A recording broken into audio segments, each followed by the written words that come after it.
Yada say ya mo akwa baby Adom TV Badwam Jumede so yada so mre no wada je ya bribia no wode maye yada se papa pane ya Benado Faith Homeopathic Clinic aba ene ya ba bedi nkomo ahwe se de ya pomden ho nsam no etie eyegidie ne din ne honam sent odi gidie kwohoro mu a gidie nti eduro bi e de beka wo no bonsa hodin ne nkwa ayodia me wo Reverend Dr. Kankambuadu ewa ha ne de omude ni nyina aso an kon da wo me mu akwa be me just na bia boko de last week na ni hunti research no Dr. Kwaku Bate my cute kitwe bi nam so no bi echu amane de na de wa bande e de vis god that's say Mama Faith nso ho ye Mama Faith ho ye o se enchia o na ho ye pa otukwa kakra ti wa ba bidu ti no ye de enchia so kokra ma o ni ahwefo ne obia o wa ha bia o se enchia o ma no obeteneka na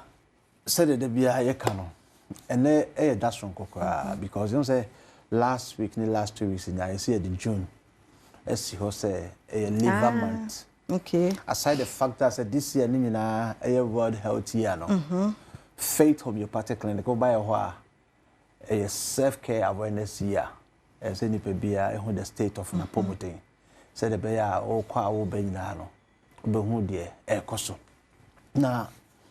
research bi na koso India about papa bia am fe no Kama Edi papa no or diabetes or 61 years na onya 49 no and onya diabetes ti wada diabetes e so for all this while na wabenya liver issue pa e was or go through liver transplant Oscar but inya donor ti wa twen ya no de na dro so a no wokono oba ti dakona se nyame nchaade o se de na ye the patients a wonya accident e ba ho nti ya branch ba ko ma obewu at the spot no 21 years and a family no a donating in liver and my papa wonya 61 years now after successful transplant no that was 3 months later omo hu say papa ne skin air reverse to a 21-year-old person the name wrinkles ni na is vanished ni gray hair ni na back to black ko check any diabetes status no echo the conclusion draw ya say you are as old as your liver and unti sasem we ama abeye asema amankofo bebre ho say ne obrebo no ho hia pa na the next research awmaye 10 lab tests of 10-day born babies. I'm train blood sample from the umbilical cord. They call lab 10 different babies. A day born. I'm testing blood from the umbilical cord. No, now it contains 218 carcinogenics, contaminants. No, 117 carcinogenic. Into the state of the mother during pregnancy. No, it will direct effect. It will baby so. And unti one say yeah be brave a liver no say hepatitis no you will drug and chemical induced hepatitis I know the name say chemically and I want viral hepatitis say obinya viral hepatitis na onim na say or the fair fura the likelihood say or wo be pass ya mane ba no ba onim or the be mane ba no but say we are aware of the status there ebet me awo no sa hemoglobin injection na ebebo akra ne ho ban a onfa nkosa akra no nti as part of awareness na ye creating na no ye pese be mani obabia especially omo be ware foforo no omo pese omo wo ba no omo hu say the state of the mother during pregnancy no e will affect pa e wa akra no so na empempi no ya na ye ignore no maybe during courtship time no bo hu say ye ko ware wie a na afi ye pema na be ye issue e wa ware enim amani pa bebre omo pema omo ntiminya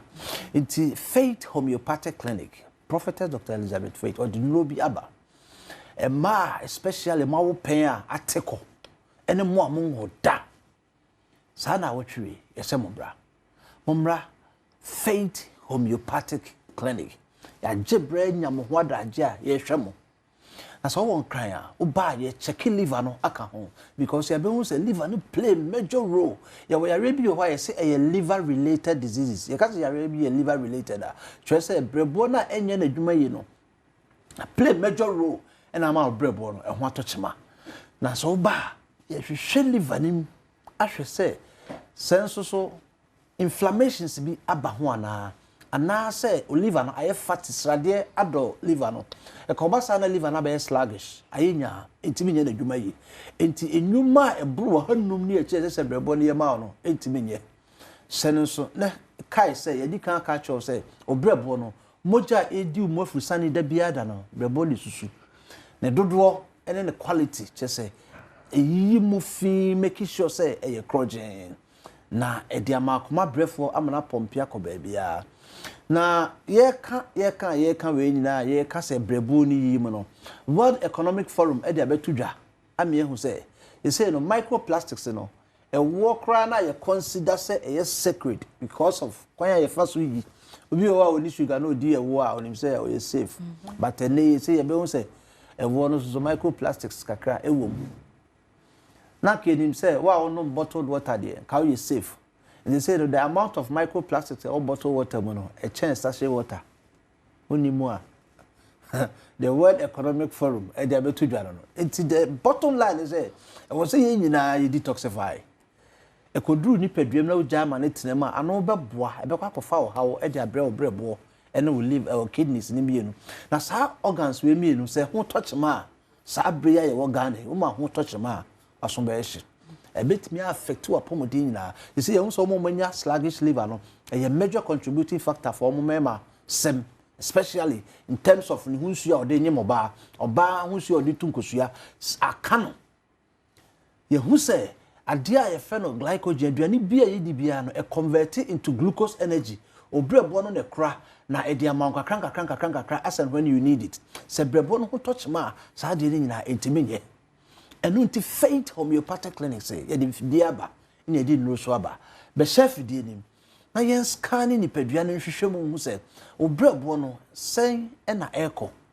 e ho atochema ntempa ne asom because say wa acute stage na enkodu ba bia ye be so mu ntempa amonya wasom bi sa wo tsatsa ho ma ne ginsemu a e be kwa kofa ohaw kese pa e di abrewa afi bo se na okoton abusua sase na e di akopa ya hwehwe ye mpesa obedu sa stage no Fabra Faith Homeopathic Clinic. When we say when I say tata, why eko naba, why eko naba, a Faith Homeopathic Clinic. We see that Asha say ya obi o wa odi na chi o KJT anaza sekra. Andra be ka say wakoto fa dey of so na o kwa no sa no nante. You see that chia de na konformo ama.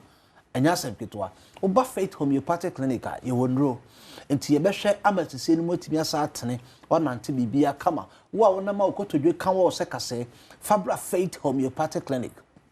a man bi ho a o menstruate o no atum se for some time now o menses no moja na se sakra the one na ne kokole city and say akoye se tuntum bi mesho Fabra Faith Homeopathic Clinic be ma wo chika se ye o ya okotodwe ye fe bibi leg cramp One kasa onim say ubu nkotodwe kra na wo sori a obre wo kotodwe ana say o for staircase a o ti dede kakra wo kotodwe be ma unya sa experience no say one fa ma be kakra na be affect usisi ama sebi on pass ogro no e be ba form because kotodwe na udi si peg ne mo ayemre into untimi si peg na sisi na ye dwuma Oba Faith Homeopathic Clinic ye wonura ye de be boawo ama sa pain ni nyina afri ho na ade ba kwa ye kapa eye eni wo a wo hu se cataract abisi won ete asase ba woni ni so ama wo posa woni na kikawo to da bia chese ase ya to abo agu woni ni so eye wisi na e prusio